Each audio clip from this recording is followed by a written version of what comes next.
nawet w Europie bym nie chciał mieszkać. I często na tych twarzach tych Europejczyków nie widać uśmiechów. Policjant z karabinem był cały czas ze mną. Jednak to słońce daje energię. Ludzie są uśmiechnięci. To jest najbardziej zasyfiony kraj, jaki kiedykolwiek widziałem. Tam ludzie mają straszne życie. Stać się na wszystko to nie znaczy, że będziesz szczęśliwym człowiekiem. I to są kraje, które od wielu lat spotykają się z wojną. Tutaj jest, wiesz, wszystko jest totalnie sterowane. Więcej rzeczy nie możesz niż możesz. Moim zdaniem dobrze obracać gotówką. No. Tam się śmieci wyrzuca na drogę, na chodnik, przed dom. Jechał cały taki jeep przed nami, 4 policjantów z karabinami, 5 jeszcze z nami w środku. Czy jest tak fajnie za granicą, jak to się mówi, że Polska jest czystym, fajnym krajem. To jest człowiek, który mnie nie zostawił na samym początku kanału. Hejtują ludzie ci, którzy nie podróżują. A skąd na to pieniążki?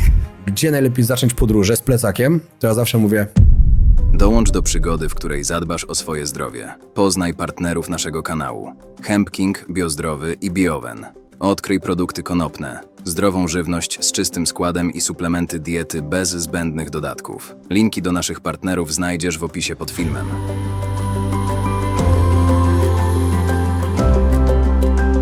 Gościem dzisiejszego odcinka jest Piotr Pająk, od lat związany ze sportami walki. Pasjonat podróży. Od ponad 5 lat prowadzi kanał YouTube Podróże Wojownika. Przedsiębiorca, który na co dzień mieszka w Tajlandii. Cześć, z tej strony Grzegorz Kusz, witaj na kanale. Dziś naszym wyjątkowym gościem jest Piotr Pająk, Podróże Wojownika. Witaj, Piotr. dzień dobry, witam serdecznie wszystkich. A jeszcze muszę oczywiście Adama przywitać, bo dzisiaj prowadzącym numer 2 będzie Adam Romek, czyli człowiek, który mi zaufał. Kilka razy na kanale o tym mówiłem, że to jest człowiek, który mnie nie zostawił na samym początku kanału 5 lat temu, kiedy zaczynałem, kiedy nie miałem kasy, kiedy dopłacałem kilka tysięcy złotych każdego miesiąca, żeby ten kanał się rozwijał. I to właśnie Adam. Cześć wszystkim. Tak, dzisiaj ze mną poprowadzi rozmowę. Dlaczego? Bo Adam podróżuje dużo więcej ode mnie, a dzisiaj mamy tutaj naprawdę weterana podróży Piotra, który już zrobił prawie 150 krajów. 147. 141, ale to się zmieni no. już niedługo. Może zaczniemy od tego, że ty dzisiaj pierwszy raz jesteś w Polsce na wakacje, że to się odwróciło. Zawsze latałeś na wakacje za granicę, a teraz jesteś na wakacjach w Polsce. Jakie to jest uczucie być swojej oczywiście na wakacjach? Wiesz, ja na stałe nie mieszkam w Polsce, mieszkam w Tajlandii, także dla mnie, jak sobie przyjadę w lipcu, zawsze tylko przyjeżdżam w wakacje w lipcu, no to dla mnie są wakacje, mimo tego, że i tak tutaj nagrywam jak jestem, bo oczywiście robię też filmy z Polski, bo to dla mnie też jakaś część podróży, bo wiesz, nie mieszkam tu, no to jest to podróż dla mnie wakacyjna i fajnie. Wakacje w Polsce są naprawdę bardzo fajne. Ja tu co roku przylatuję i bardzo doceniam Polskę jako fajne miejsce w lato. Podkreślam w lato. A to od razu mam pierwsze pytanie. Skoro tyle podróżujesz, widziałeś tyle krajów, ponad 140, to w takim razie jak wygląda dla ciebie Polska i czy jest tak fajnie za granicą, jak to się mówi, że przecież w Polsce dużo ludzi hejtuje, dużo ludzi mówi, jak to mamy źle, jak to jest niedobrze. Jaka jest prawda? Wiesz co, moim zdaniem hejtują ludzie ci, którzy nie podróżują. I ludzie, którzy poza Polską na przykład nie widzieli nic innego, albo poza Europą na przykład, bo wystarczy, że pojechaliby do Afryki, gdziekolwiek, do któregokolwiek kraju.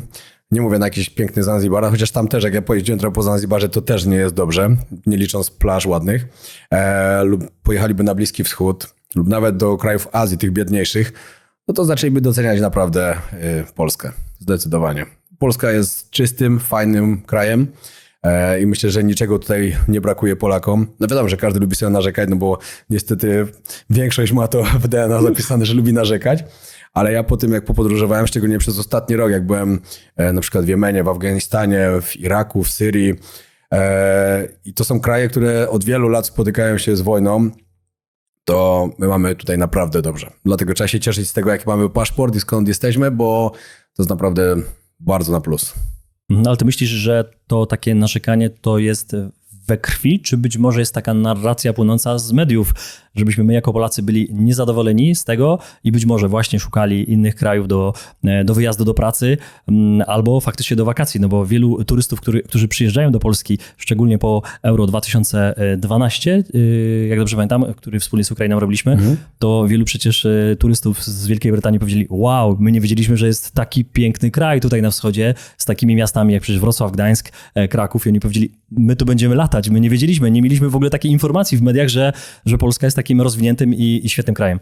Wiesz, co do turystów z Anglii na przykład, to przedwczoraj, jak byłem na rynku w Krakowie, to ich widziałem niesamowicie dużo. Bo no wiadomo, też że grali mecz, także byli sobie gdzieś tam pooglądać, ale po tym, jak ja co roku przylatuję tutaj, to uważam, że naprawdę już polskie miasta są tak dobrymi i tak fajnie rozwiniętymi miastami, że spokojnie my już możemy mówić, że my jesteśmy taką Europą już zachodnią, gdzie wszystko jest naprawdę na bardzo wysokim poziomie i przede wszystkim bezpiecznie tutaj jest. Turyści mogą sobie tutaj przyjeżdżać z każdej krańców świata. Nie ma problemu. Mogą się czuć bezpiecznie, mogą sobie dobrze pojeść, pozwiedzać piękne miasta. Wiesz, my w Polsce mamy wszystko. Mamy morze, mamy góry, mamy Mazury, piękne jeziora. Także każdy może coś fajnego dla siebie znaleźć. A z tym narzekaniem to kiedyś się zastanawiałem właśnie nad tym. Mi się też wydaje, że to jest trochę tak, że może przez tą pogodę, która jest właśnie w Polsce, to tak jest. Bo jak ja podróżowałem po krajach, w którym jest większość roku słońce, jest ciepło, to od tych ludzi trochę taka inna energia bije. Uśmiechnie. Jednak to słońce daje energię. Ludzie są uśmiechnięci, wiesz, i tak dalej. A w Polsce jednak ile jest tego słońca? No z 2 miesiące w roku może. Chociaż w tym roku słyszałem, że już jest więcej, że od maja już jest cały czas ładnie. No to jest trochę inaczej. No ale większość roku jednak jest brzydka pogoda. Ludzie mają dużo problemów, wiesz, w ogóle już później politykę w to mieszają, że zawsze jest źle, a i tak zawsze na tych samych głosują od wielu, wielu lat. Może to jest też dlatego, ale ja uważam, że ci wszyscy, którzy podróżują, co są świadomi, to nie mają prawa narzekać na Polskę. I mogę to też potwierdzić, jak też To byłem jest. No. w kilku różnych krajach, Zdecydowanie czy to tak właśnie jest. w Azji, Afryce, to jednak co się przyjeżdża do Polski i czy rozmawiam z różnymi ludźmi z zagranicy, którzy też byli na przykład w Polsce, to widzą, że naprawdę Polska jest jednym z najczystszych krajów świata. Oczywiście można powiedzieć Szwajcaria, Norwegia, Słowenia są też bardzo czyste, no ale to jesteśmy tak naprawdę w ścisłej czołówce świata i tak samo, tak jak mówisz, pod względem bezpieczeństwa, to też jest przede wszystkim jeszcze, ale póki co Tak. mamy to bezpieczeństwo, czystość i tak naprawdę wysoki rozwój. Tak, no Polska się bardzo rozwija, niesamowicie i to, wiesz, no jak w ostatnich krajach, na przykład byłem, mogę powiedzieć, w Afryce, na przykład byłem w Sudanie Południowym, no to tam na przykład nie mają dróg. Mają na przykład jedna asfaltowa przez miasto idzie przez stolicę w Dżubie, a poza tym to wszystko takie, wiesz, szutrowe, normalne drogi. No to my już mamy wszędzie drogi ładne. Mamy piękne miasta i tak dalej. No, Polska jest bardzo rozwiniętym krajem. No i tak jak mówiłeś, czystym. Na przykład jak ktoś by pojechał do Indii, no to zobaczyliby, co to jest brudny kraj. I tak myślałem, że Indii nie przebije nic po tym, dopóki nie pojechałem do Jemenu. Jemen to jest najbardziej zasyfiony kraj, jaki kiedykolwiek widziałem. Tam po prostu nie ma takiego czegoś jak utylizacja śmieci. Tam się śmieci wyrzuca na drogę, na chodnik, przed dom. Tam nie ma takiego czegoś jak kosze na śmieci. Po prostu śmieci są wszędzie. Nie znajdziesz metra czystego, żeby nie leżała jakaś plastikowa butelka lub cokolwiek innego.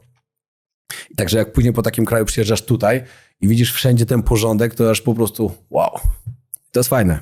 Myślę, że wielokrotnie dostałeś pytanie, jaki jest najlepszy kraj do życia albo gdzie jest najlepiej, gdzie jest najładniej, to ja może w kontrze zapytam, gdzie na pewno nie chciałbyś mieszkać z tych krajów, które już widziałeś. No na pewno w tych krajach, gdzie ta wojna domowa jest lub wojna w ogóle panowała.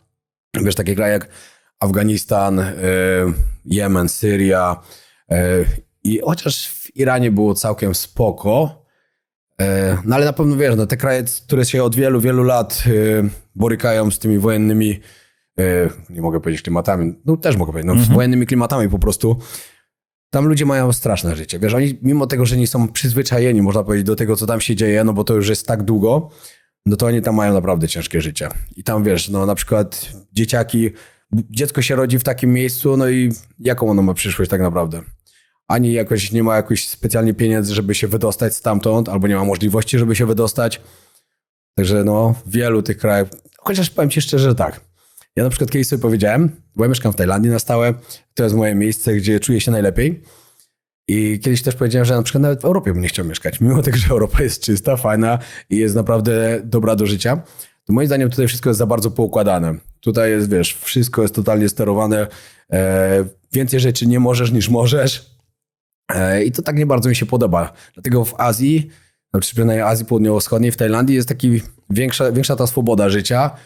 Łatwiej się żyje i wiesz, no nie masz tak z góry narzucany wszystkich tych rzeczy, które musisz zrobić. No i to jest taki większy luz na psychice na pewno. A od razu mi przyszło do głowy, propos tej czystości Azja, Europa, gdzie właśnie, tak jak mówisz, mamy dużo regulacji, czy to właśnie z Unii Europejskiej, to też jest bardzo gorący temat.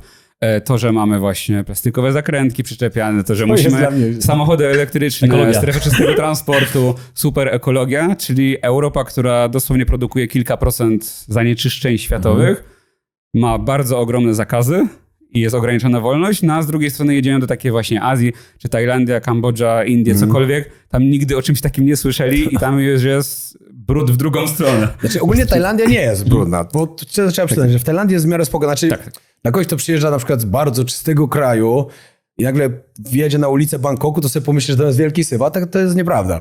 Co innego jak wjedziesz na ulicę New Delhi albo Mumbaiu, no to tam jest naprawdę brudno. Tam też śmieci są wszędzie. Jak pojedziesz na takie slumsy w Mumbaiu na przykład, wiesz, to tam rzeki śmieci płyną.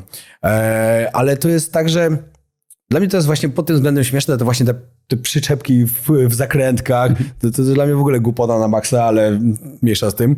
Albo jak mi ktoś powie, że jak on sobie kupi papierową słomkę, to on zbawi świat. No nie ma takiego czegoś, wiesz. A już to obeszli. Ale tak? Już to obeszli, bo w przepisach z tego, co słyszałem, było, że są jednorazowego użytku, a po prostu wpisali, że to są słomki wielorazowego użytku i już można produkować plastikowe. Ale wiesz, moim zdaniem zamiast wycinać lasy i produkować papierowe słomki, to nie lepiej by było po prostu zrobić więcej fabryk, które przetwarzają ten plastik i wiesz, z plastiku, który już jest wyprodukowany, zrobić to, a nie wiesz, że wszędzie wszystko jest zasyfione plastikiem, no to niech będzie więcej tych fabryk, które to będą przetwarzać po prostu i tak dalej. A jednak to nie idzie w tą stronę, jednak oni wolą wycinać lasy i papierowe słomki robić. Zresztą jak ktoś porówna, jak ogromne są Indie, tam żyje 1,5 miliarda ludzi. Teraz to jest największa populacja całego świata.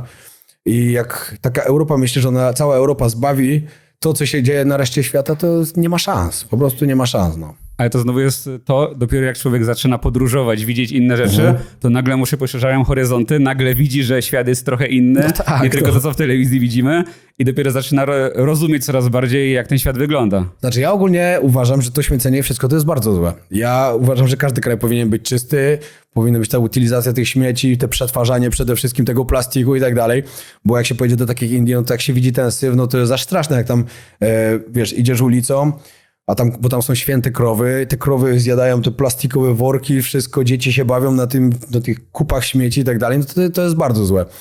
No ale to właśnie powinno się trochę w drugą stronę działać, nie? To, że tutaj wszystko jest totalnie zakazane, jak wiesz, ktoś na ciebie krzywo popatrzy, bo masz plastikową słomkę, a pojedziesz tam, widzisz, co się dzieje, no to nagle ci się ten obraz zmienia w głowie tego wszystkiego. No i... To jest ciekawe, to zadam takie pytanie, którego może nigdy nie dostałeś, ale zobacz, jesteś w tej tak zwanej bogatej Europie, nie? Mówimy zachodniej, ty nawet powiedziałeś, że my jako Polska jesteśmy już jak ta zachodnia Europa. Ja nie chciałbym, żebyśmy byli jak ta zachodnia Europa, szczególnie w kwestii imigrantów, ludzi, którzy są na ulicach, więc... Ja pod względem rozwoju dokładnie, ja się zrozumiałem, tak. ale do tego dodałem, że nie chcielibyśmy, chociaż już granice się otwarły i niestety tych ludzi już coraz więcej się do Polski wlewa. Zobaczymy, jaka to będzie skala i jak to zmieni nasz krajobraz, mówiąc wprost, bo to już nie jest coś, co będzie, tylko co już się faktycznie dzieje. Ale pytanie jest inne. Jak ty wjeżdżasz do tej bogatej Europy, gdzie ktoś wysiada z nowego samochodu, gdzie idzie do biura, widać, że ma ubranie, wchodzi do restauracji, na wszystko go stać i często na tych twarzach tych Europejczyków nie widać uśmiechów. Jedziesz do takiego biednego kraju, jesteś właśnie, mówisz w Indiach, jesteś w Azji, jesteś w Afryce i tam często, nawet na tych filmach gdzieś widać, że te dzieciaki są biedne, bez butów, właśnie bawią się w śmieciach, ale one są mega uśmiechnięte. Z czego to wynika? Jak myślisz? Jak z tymi ludźmi rozmawiałeś? Czy może właśnie z braku świadomości, że jest inny świat niż tam, gdzie oni żyją? Na pewno, bo ci ludzie nie znają innego życia. Oni są szczęśliwi z tego, co mają. Wiesz, jak im się mała rzecz przydarzy, to oni się cieszą, a ktoś, kto ma miliony, jego małe rzeczy nie cieszą.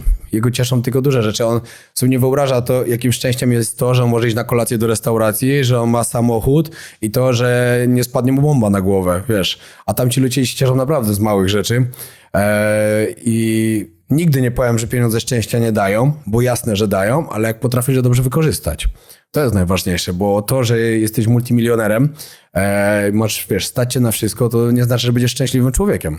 Bo może być tak samo biedny, a być dużo szczęśliwszy na tamtym. Ale za to możesz być bogatym człowiekiem, wiedzieć, jak wykorzystać te pieniądze, żeby ci dały dużo szczęścia i też ci będzie dobrze żyło.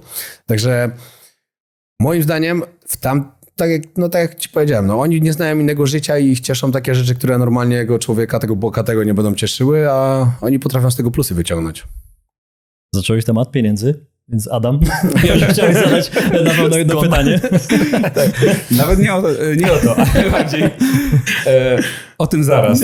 Okay. Czyli Polakom brakuje wdzięczności? Widzisz coś takiego, że takiej właśnie radości życia, takiego, żeby się cieszyć nawet małymi rzeczami w stosunku do właśnie innych krajów? Kurczę, wiesz co, na pewno nie wszystkim. Na pewno dużo osób docenia to, co ma.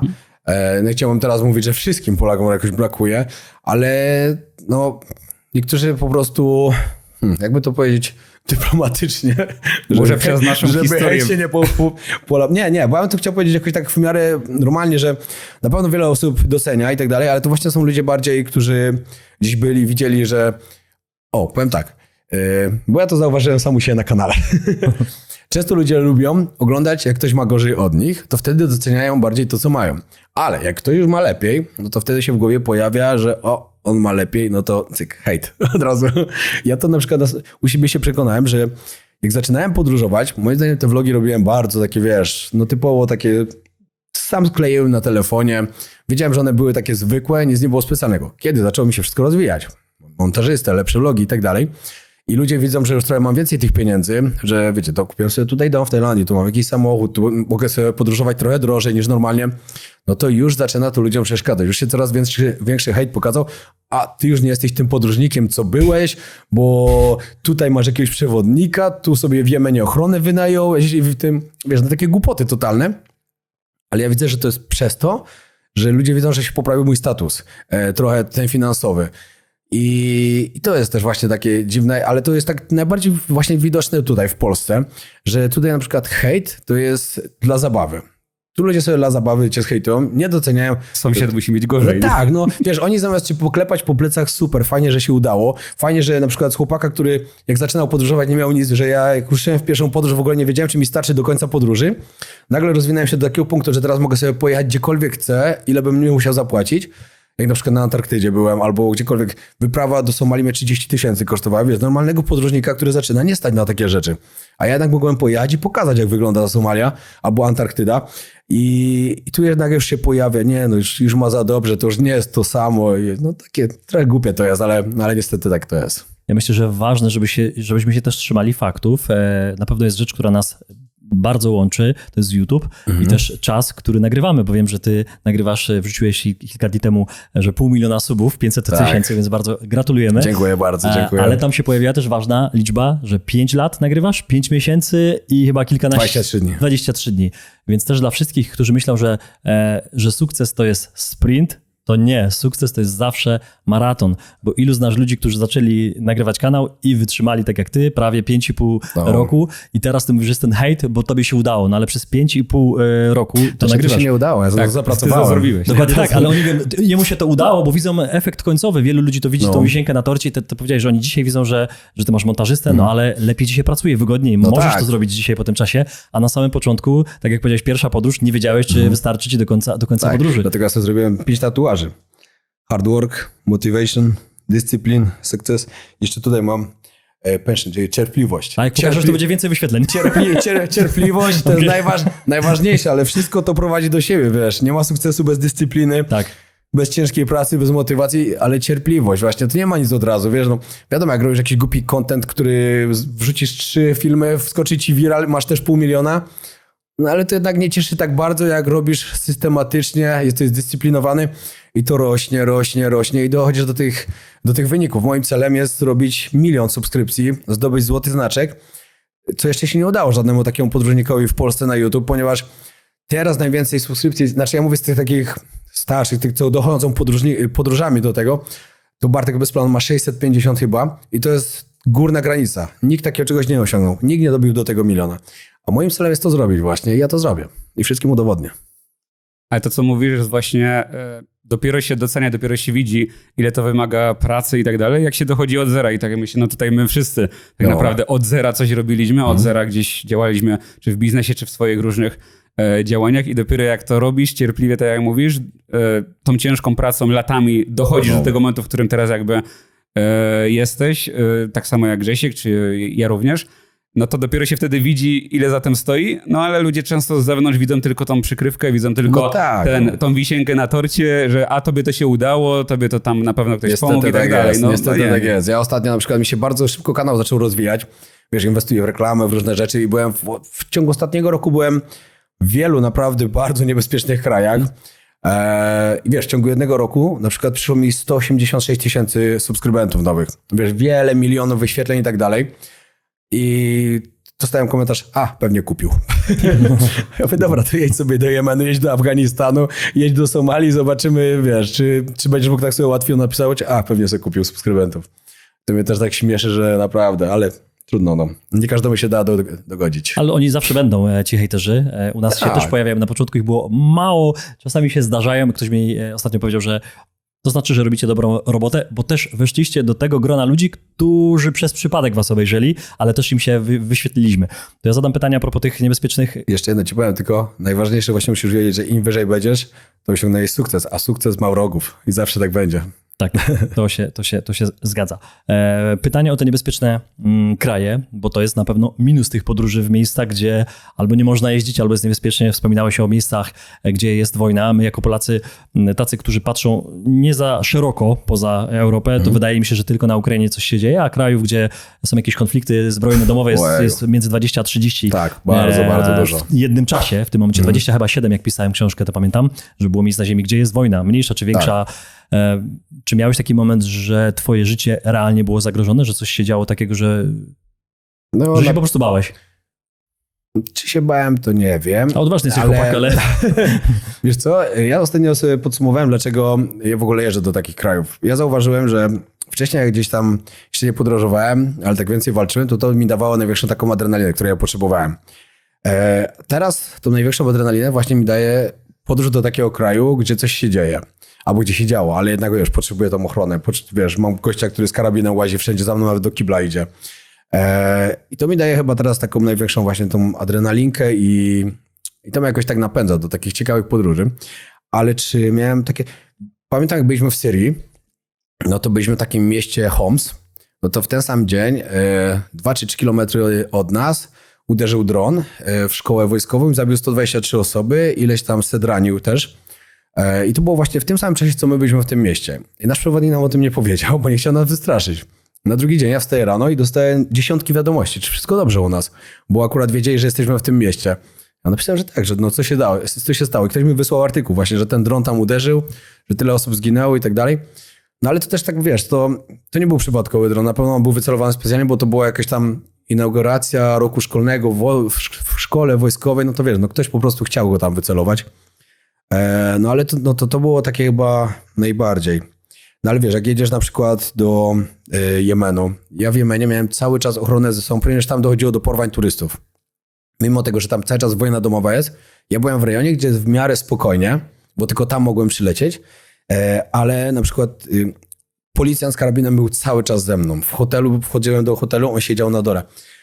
Do samochodu, on wszędzie za mną. Ja wysiadałem z samochodu, on za mną. Do kibla szedłem w restaurację, on za mną, wiesz, wszędzie. Jak jechaliśmy przez niektóre rejony, to było nawet tak, że jechał cały taki jeep przed nami, 4 policjantów z karabinami, 5 jeszcze z nami w środku i lecieliśmy po prostu, ile fabryka dała przez ten teren, żeby jak najszybciej go przejechać. Widziałem, że też niektóre inne samochody miały normalnie jeepka z CKM-em na dachu. Wiesz, no to były takie momenty, że wiedziałem, że nie jestem w dobrym miejscu na pewno, że coś tam się może stać, ale jednak jakoś nie czułem się jakoś tak, wiesz, mega wystraszony. Mimo tego, wiesz, jak masz tą ochronę cały czas, ale co z tego, że stoi koło ciebie ktoś z karabinem, jak z daleka ktoś cię szczeli, wiesz, po wszystkim.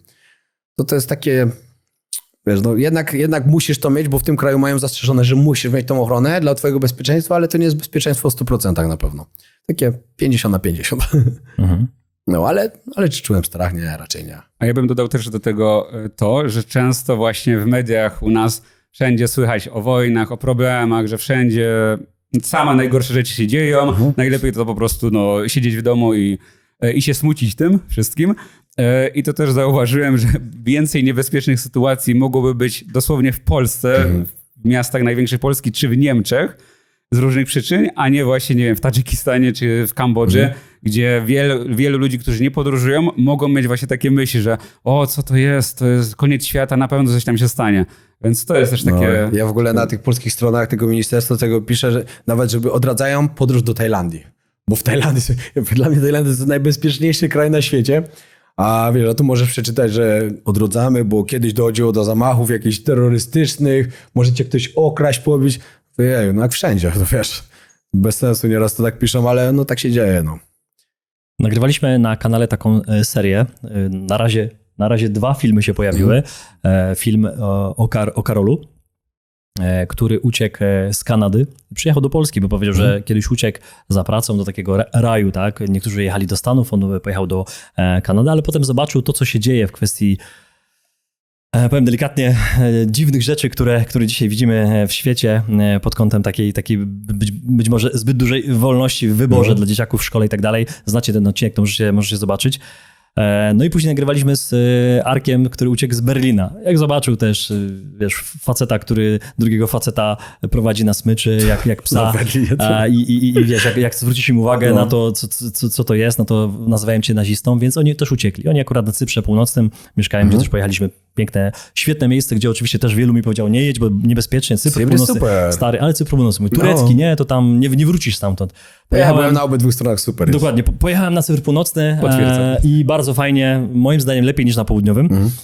No i ja ich pytałem, gdzie faktycznie, czy są takie miejsca, które są bezpieczne, które są fajne w tych dzisiejszych takich trochę niespokojnych czasach, chociaż kiedy były spokojne czasy. Jak powiemy to naszym dziadkom, którzy przeżyli wojnę, to powiedzą, dzisiaj jest niebezpiecznie. Więc ja chciałbym ciebie zapytać, jak tak obserwujesz, bo mówisz, słyszę, że ta Tajlandia jest dla ciebie takim miejscem, na razie domem, gdzie mieszkasz, ale gdybyś się miał zastanowić na przykład nad 3 takimi miejscami bezpiecznymi, czystymi, może nawet takimi, które są napisane na liście MSZ, że tam nie warto, ale ty byłeś i sobie myślisz, kurczę, fajne miejsce do mieszkania. Dobre pytanie. No Tajlandia to na pewno, no, ze względu na to, że tam żyję w sumie od 6 lat. Kurczę, wiesz co, dużo osób mi zadawało pytanie, gdzie bym chciał mieszkać, gdybym mieszkał w Tajlandii. No ale to ja nie mam takiego miejsca. Tajlandii. Bo była dla mnie Tajlandia po prostu, wiesz. Ja sobie nie wyobrażam tego, że wiesz, któregoś razu bym mógł przyjechać i by mi powiedzieli, nie, już nie możesz tu przyjechać przez najbliższe 10 lat albo coś takiego, bo no, wtedy by się duży problem pojawił w mojej głowie. Ale myślę, że gdzieś jakiś kraj w Azji, właśnie może południowo-wschodniej, gdzieś ciężko mi powiedzieć, naprawdę bardzo ciężko. Bo z jednej strony Stany mi się podobają. W Stanach gdzieś tam mógłbym mieszkać na Florydzie i tak dalej. Bo byłem wiele razy w Stanach. Ale z drugiej strony Stany są bardzo drogie. No i wiadomo, Stany mają też swoje problemy. Później sobie myślę, że w Europie, jakby mieszkać w Europie, no to fajnie by było mieszkać albo w Hiszpanii, albo we Włoszech. No bo to jednak fajne, bardziej w Hiszpanii pewnie. W Afryce? Raczej nigdzie. Raczej nie ma takiego miejsca, chociaż na przykład uważam, że w RPA Kapsztad jest pięknym miastem. Naprawdę, ja miałem tak, że przyleciałem właśnie z Afganistanu do Kapsztadu. To się czułem po prostu jakbym był w najładniejszym mieście na świecie. No ale to dlatego, że akurat z Afganistanu przyleciałem. Takie porównanie. No takie porównanie, wiesz. Tam widzisz wszystkich z karabinami na drodze, a nagle przyjeżdżasz do miasta, które jest naprawdę piękne. Ale znów co się słyszy, RPA, najbardziej niebezpieczne tak, no i właśnie państwo, ale no, tak jak sam widzisz, że... Tylko ja przyjechałem właśnie po Afganistanie. To, wiesz, dla mnie nie wiem, co mogło być bardziej niebezpieczne niż jak widzisz wielu co 100 metrów talibów z karabinami i łażą wszędzie. A to nagle pytanie. Chociaż Johannesburg podobno jest już bardzo. Tam byłem na samym końcu później, to tam już można było odczuć to, że nie w każdą ulicę można iść i tak dalej. Ale kurczę, no ciężko mi na to pytanie odpowiedzieć. No dla mnie na pewno to jest ta Tajlandia, a poza tym nie wiem. Nie znam odpowiedzi na to pytanie, bo nie musiałem jeszcze o tym myśleć i obym nie musiał. Oby się tak to wszystko ułożyło. Dobrze, to jeszcze pytanie, do którego wróciliśmy wcześniej, gdy się pojawiło słowo pieniądze, co bardzo wszystkich elektryzuje. I można by tak rzucić hasłem, a skąd na to pieniążki? Tak, Czyli no. skąd na to ty podróżą? Przecież ty cały czas jesteś w podróży i tak właśnie też ludzie widzą często z zewnątrz. A ten to cały czas jeździ, to nie wiadomo skąd ma. No to... No, właśnie mam z tego YouTube'a. Wiele osób się zastanawia i ja się dziwię, że ci ludzie dalej zadają to samo pytanie, skąd te pieniądze wierzą. Wiele osób w ogóle w Polsce nie uważa takiego czegoś jak YouTuber jako pracy. Wiesz, gdzieś indziej w krajach na świecie, to jak się jest YouTuberem i to z dużymi zasięgami, to każdy wie, że to jest super robota i super pieniądze. W Polsce oczywiście to są jeszcze mniejsze te pieniądze niż na przykład w Stanach lub gdziekolwiek, no ale dalej już są dobre, wiesz. No, na takim kanale jak ja mam, przy takich wyświetleniach już można bardzo dobrze z tego żyć. Dodatkowo oczywiście zawsze się jakaś współpraca pojawi. Dodatkowo wiesz, no współpraca to raz, ale ja mam jeszcze swoje biznesy. Teraz sprzedaję nieruchomości na Phuket, tam buduję, no wiesz, te pieniądze z różnych źródeł mam. Nie chcę się nigdy zamykać na jedno źródło, bo w razie czego, jak tu by się coś stało, no to wtedy zostaję bez niczego. Niesłusznie. Dlatego ja uważam, że każdy jak ma możliwość zarabiać w paru miejscach, to powinien zarabiać w paru miejscach. Bo to jedno później się z drugim fajnie tak nakłada. I wszędzie jak chociaż po troszkę pieniędzy wpadnie, małą łyżeczką, ale później tak się uzbiera. No i wiesz, ja im więcej podróżuję, tym więcej zarabiam. Im są to ciekawsze kierunki, to też więcej zarabiam. Chociaż mimo tego, że podróże w te takie kraje, które właśnie mówiłem, na przykład Somalia, ja byłem 10 dni w sumie, byłem Somalia, Somaliland i Djibouti i cała podróż tam plus loty kosztowała mnie 30 000 złotych. To jest naprawdę bardzo duża kwota. Żeby polecieć do Jemenu na tydzień czasu trzeba zapłacić około $3000 plus bilety oczywiście. Tylko możesz polecieć z Egiptu, z Kairu, bo tam tak tylko latają samoloty. W Afganistan nawet nie pamiętam ile mnie kosztował, ale każdy z tych krajów, gdzie ludzie sobie pomyślą, a tam pewnie bardzo tanio jest, to jest bardzo drogo. Dużo drożej niż na przykład, wiesz, tydzień w Somalii będzie cię więcej kosztował niż miesiąc w Tajlandii na przykład, a no jest troszkę różnica między tym. A to tak propos mi się przypomniało, tak jak już kiedyś chyba mówiłeś w wywiadzie, Afryka, ponad 50 krajów i tak naprawdę każdy kraj jest trochę inny. Północ jest inna, południe jest inne i są bogatsze rejony, są biedniejsze, no ale wielu ludziom się wydaje, że no, wszystkie kraje w Afryce, no to tam jest bieda, tanio i tak dalej. A ty jednak widziałeś to? Afryka jest bardzo droga. Nawet w tych biednych krajach jest drogo. A szczególnie, jak teraz trochę powiem to nieładnie, ale jak jesteś biały, no to zapłacisz 3 razy drożej niż jesteś, albo 4, niż jak jesteś miejscowym, bo już wiele razy się tam przekonałem. W Afryce masz dokładnie 54 kraje. Wiadomo, też każdy jest inny, ale w każdym jest drogo. W każdym. Szczególnie te, do których ciężko wjechać, no bo na przykład jak pojechałem do Somalii, to za każdy dzień ochrony musiałem $400 zapłacić. To wiesz, no to $400, jak ktoś sobie pomyśli, byłem tam 4 dni, to $1600 dałem na samą ochronę. No to za $1600 gdzieś można na świetne wakacje polecieć. I to nawet w dwójkę. Wiesz, no, drogo jest. Afryka jest drogą. Moim zdaniem najtańszym regionem na świecie jest Azja Południowo-Wschodnia. Już nawet nie mówię Tajlandy, bo Tajlandia też już może być trochę droga dla niektórych, ale na przykład taki Wietnam. Wietnam jest najtańszym krajem na świecie, jak dla mnie przypadkiem, przynajmniej jak podróżowałem. No bo wiesz, polecisz do Australii, tam Australia, Oceania, drogo. I to bardzo nawet drogo. Polecisz do Stanów, drogo. Ameryka Południowa też jest droga. Afryka też jest droga. Europa też jest droga.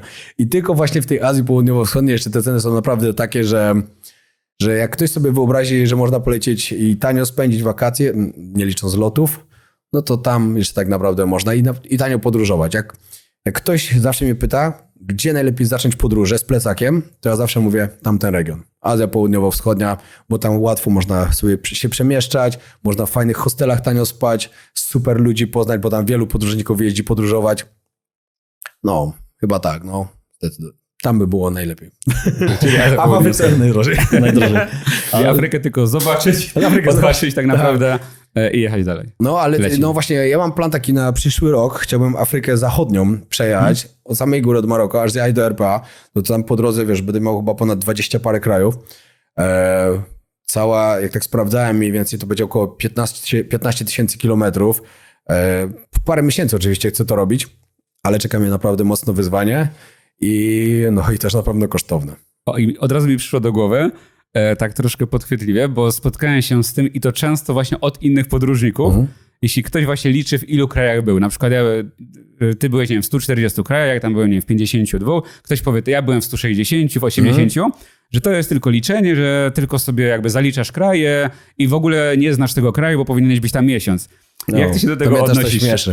Mnie to zawsze śmieszyło. Właśnie jak ktoś mi powie, a co to za zwiedzanie kraju, jak ty byłeś 3 dni na przykład. Wiesz, ja teraz byłem na Białorusi na przykład 3 dni i ja wiem, że Białoruś jest krajem, do którego nie mam po co wracać po prostu. Na przykład Brunei, Królestwo Brunei, które jest takim malutkim krajem, że tam prawie nic nie ma. Ja tam pojechałem też na 3 dni i uważam, że to jest też kraj, gdzie nie ma. Ja w 3. dzień to się już nudziłem, bo po prostu nie było co robić. Ja Brunei zrobiłem tak naprawdę w 1 dzień, łodzią się przepłynęło i to by dookoła. wystarczyło. I to by totalnie wystarczyło. I wiesz, jest dużo krajów na świecie, do których się pojedzie raz, nawet na parę dni i wiesz, że już nie masz po co tam przyjechać. Są oczywiście kraje, które wymagają tego i nawet tam jest fajnie spędzić sobie 2 tygodnie, 3. Ale dla mnie wiele na świecie jest takich, do których raz pojechałem na parę dni i wiem, że to jest totalnie wystarczająco i nie mam zamiaru wracać. To ja trochę zmienię temat. Adam, myślę, że zaraz może wróci do tych tematów podróżniczych, bo on zdecydowanie dużo więcej podróżuje niż ja. Zresztą na swoim Instagramie to pokazuje, jak można tanio podróżować i gdzie warto jechać. Nietypowo przede wszystkim. Nietypowo, dokładnie. I niekoniecznie spędzić wakacje tam, gdzie wszyscy, czyli wiecie, Chorwacja, Grecja i Egipt. Dokładnie tak.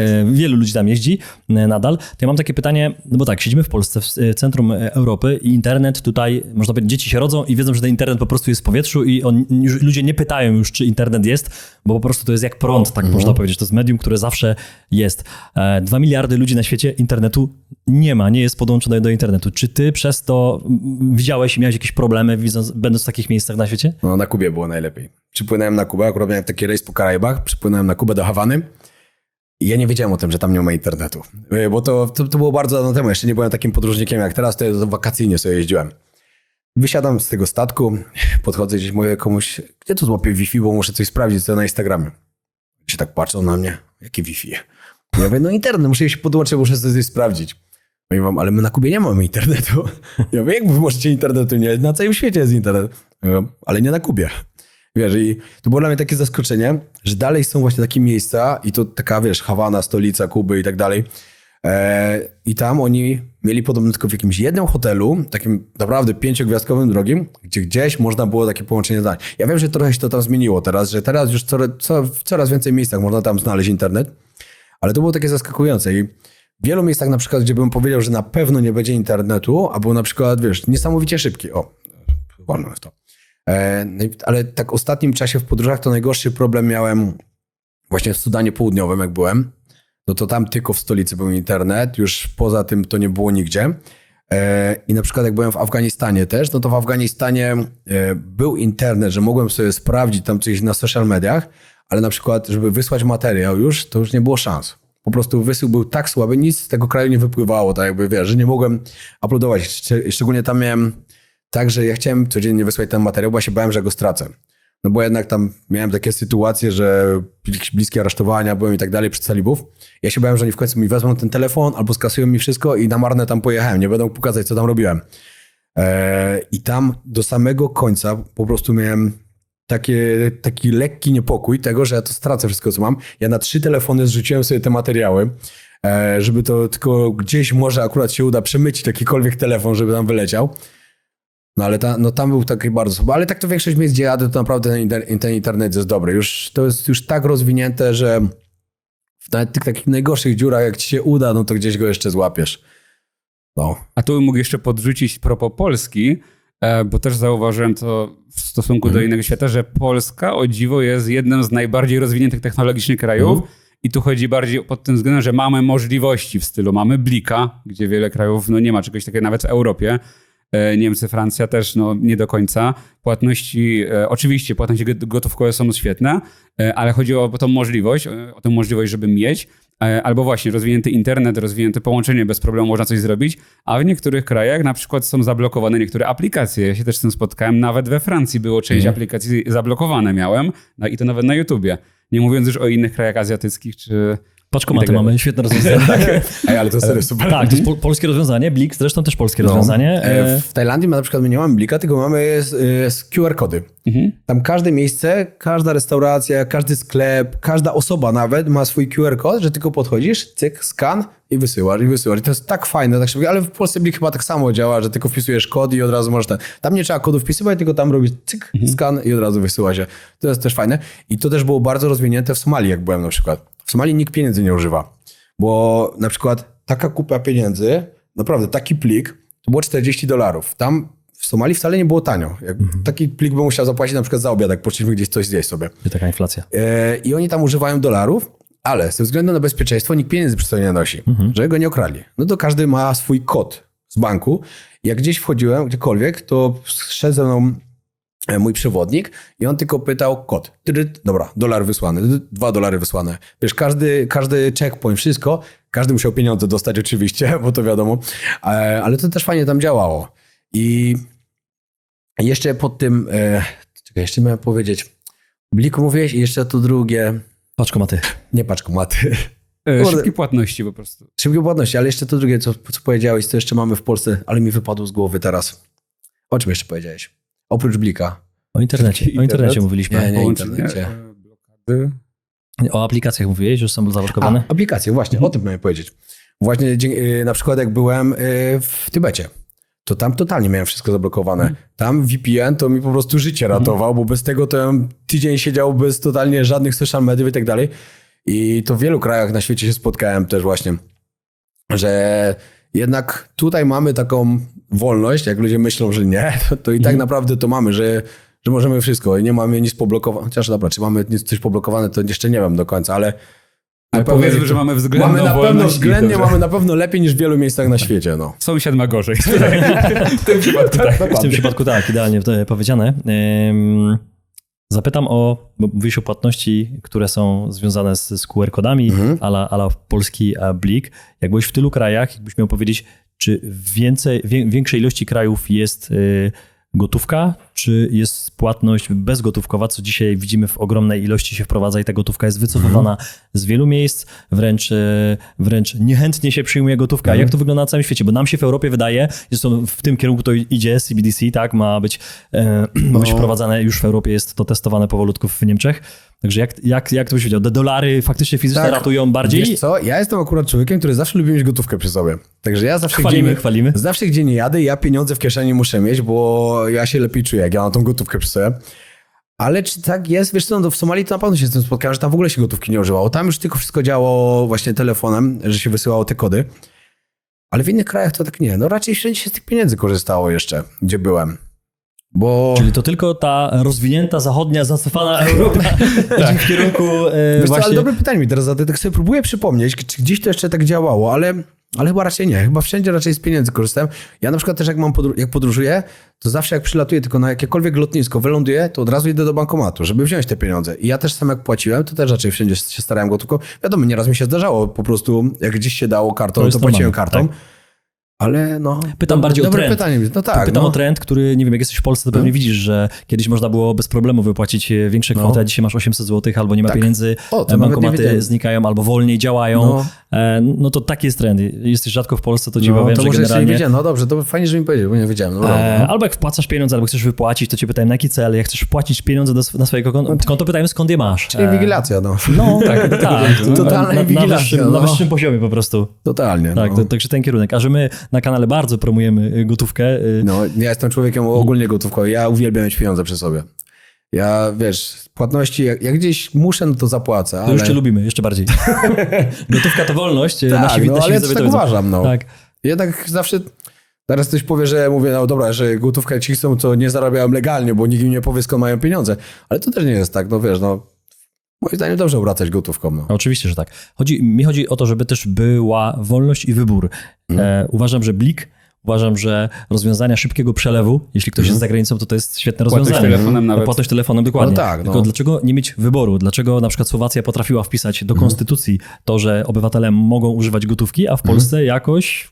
No, nie bierze się tego przykładu od sąsiada Kurczę, no. z południa, a skoro Słowacja wpisała, no to dlaczego my nie możemy wpisać? Mi się wydaje, że po prostu to jest taki trend, że próbują ludziom wmówić, że jak ktoś nie chce tego, wiesz, nie chce się podporządkować, tylko chce gotówkę, no to już musi mieć skądś na lewo te pieniądze, Tak, bo, już jesteś zły. bo co masz do ukrycia, skoro jak nie masz nic do ukrycia, to możesz płacić Oczywiście, tym likiem. narracja zawsze się znajdzie No tak, taka, która no. pasuje. Przecież w COVID-zie No gotówka tak. była niebezpieczna, przynosiła to wiadomo. zarazki, wiadomo No. sprawa. Trzeba było wyrzucić wszelką gotówkę. No. A to może od razu dodam tylko taki tip, nawet podróżniczy, to nie wiem, może się zgodzisz, że warto mieć w podróży wszystko, czyli i jeśli masz kartę wielowalutową oczywiście, to miej dwie karty, bo często jest tak, że jedna nie zadziała, Tak. jedna aplikacja. Dodatkowo miej zawsze przy sobie gotówkę. Najczęściej Dolary. dolary albo euro, tak. Dolar jest No. jak najbardziej na całym świecie szanowany, tak. więc masz i to i zawsze jesteś zabezpieczony. Tak, i ja właśnie co do dolarów, to ja zawsze podróżowałem tak, że mówiłem, tam niepotrzebne mi. I dopiero się o tym przekonałem w tamtym roku, jak byłem w Ugandzie. Na lotnisku musiałem zapłacić za wizę. Znaczy miałem wizę ogólnie taką na 3 kraje, ale mi jej nie uznali w Ugandzie. I musiałem zapłacić chyba 60 albo 80 dolarów. Ja nie miałem tych pieniędzy. I mówię, dobra, to pójdę do bankomatu i wypłacę. Poszedłem do bankomatu, bankomat nie działa. Nie miałem czego zamienić. Cały dzień spędziłem na lotnisku, dopóki nie doszliśmy do tego, że oni mnie jednak wypuścili z tego lotniska, ale mój paszport zatrzymali, mogłem z kierowcą pojechać gdzieś, wypłacić. I wiesz, i cały dzień w Ugandzie po prostu straciłem przez to, że nie miałem tych dolarów. I od tego czasu nauczyłem się wozić przy sobie. Zawsze parę stówek dolarów mam przy sobie schowanych, w razie, znaczy tak parę, 2-3 stówki. Zawsze w razie czego, nawet jak ta karta nie zadziała albo coś, żeby to mieć. Dlatego I jeszcze czasem, podpisuję się pod tym. Żeby mieć drobne dolary na przykład w stylu 10-20. Tak, no bo czasem mogą łatwo nie mieć wymienić. wydać. No tak, Nawet w dokładnie. kantorze, No żeby tak, mieć tylko na dokładnie, no. cokolwiek. Także I wtedy jest człowiek spokojny. Całkowicie i się może. pod tym podpisuję. Ja mam pytanie, jakie ty masz marzenia podróżnicze, ale to pytanie ma jeszcze dno drugie. To jest przecinek, które w tym momencie są niemożliwe. I tu przykład, no właśnie, Korea Północna. albo nie dam przykład, bez podpowiedzi. I które są niemożliwe i z jakich względów? Niekoniecznie mi chodzi o finanse, tylko o to na przykład, że no właśnie. Pod względem finansów to się nie martwię. Bo wiesz, Właśnie. dla mnie to, że gdzieś pojadę, to ja później zarobię na tym, bo także mi się te pieniądze wracają zawsze, ale no Korea Północna na pewno. Była ta dziennikarka, która przecież uciekła, tak? Która robi wykłady na całym świecie i pokazuje, jak tam w środku jest. A tam Znaczy- nie ma żadnej możliwości wjazdu? Nie, teraz nie. Odkąd się zaczął COVID, jest całkowicie Korea Północna. I dalej mają chyba COVID, nie? Całkowicie jest zamknięta, wiesz, tam jest całkowita dezinformacja i tak dalej. I tam się kompletnie nie da wjechać. Wiem, że mają to coś tam zmienić, że już niby teraz przez to, że mają dobre relacje z Rosją, no to rosyjskich turystów mają wpuszczać i tak dalej, ale tak to całkowicie są zamknięci. I ja nawet nie po to, że chciałbym zobaczyć ten kraj, bo ja wiem, że tam nie będzie jakoś nic tak totalnie specjalnego i jak przyjadę, to nawet pewnie nie będę mógł nagrywać za bardzo tego, co bym chciał nagrać, a mówić o tym też całkiem na pewno bym nie mógł. Ale ja mam cel odwiedzić każdy kraj na świecie. No i Korea Północna też jest takim krajem, także ona mnie jedyna blokuje, że mógłbym nie zrobić swojego celu do 40, żeby odwiedzić każdy kraj. I na przykład Sudan też jest zamknięty teraz, bo też jest wojna domowa. To są takie kraje, że czasem nie z twojej winy, ale nie dasz rady ich odwiedzić i to już, jak coś mi blokuje na mojej drodze do sukcesu, to później bardziej tam chcę po prostu pojechać, że po prostu już to mieć, cyk, byłem, okej, lecę sobie dalej, no. No ale Korea, no, ja cały czas kombinuję jak tam wjechać, bo jestem na 2 listach zapisany w 2 agencjach, które organizują wyjazdy, oni wiedzą, że jestem tam wpisany i jak tylko się pojawi zielone światło, oni mi wysyłają wiadomość, lecę do Chin i wycieczka do Korei. Super, dzięki Piotr za mnóstwo wiedzy. Myślę nie tylko podróżniczej, ale w ogóle z całego świata mnóstwo informacji. Widać, że jesteś takim podróżnikiem z krwi i kości. Tutaj zrobimy przecinek i zaprosimy was na drugi odcinek, bo te 3 kwadranse to jest zdecydowanie na ten moment wystarczająco. Dzięki Piotr. Dziękuję bardzo, mam nadzieję, że fajnie się słuchało, pozdrawiam i zapraszam na kolejny odcinek. Trzymajcie Dzięki się. wielkie. Hej. Cześć. Dziękujemy, że byłeś z nami. Jeśli wciąż odczuwasz dreszcz emocji po naszym show, nie krępuj się pokazać nam tego palcem w górę i zasubskrybować kanał, abyś nie przegapił kolejnych filmów. Nie zapomnij też zanurzyć się w wcześniejszych odcinkach na naszym kanale lub posłuchać ich w formie podcastu. Do zobaczenia!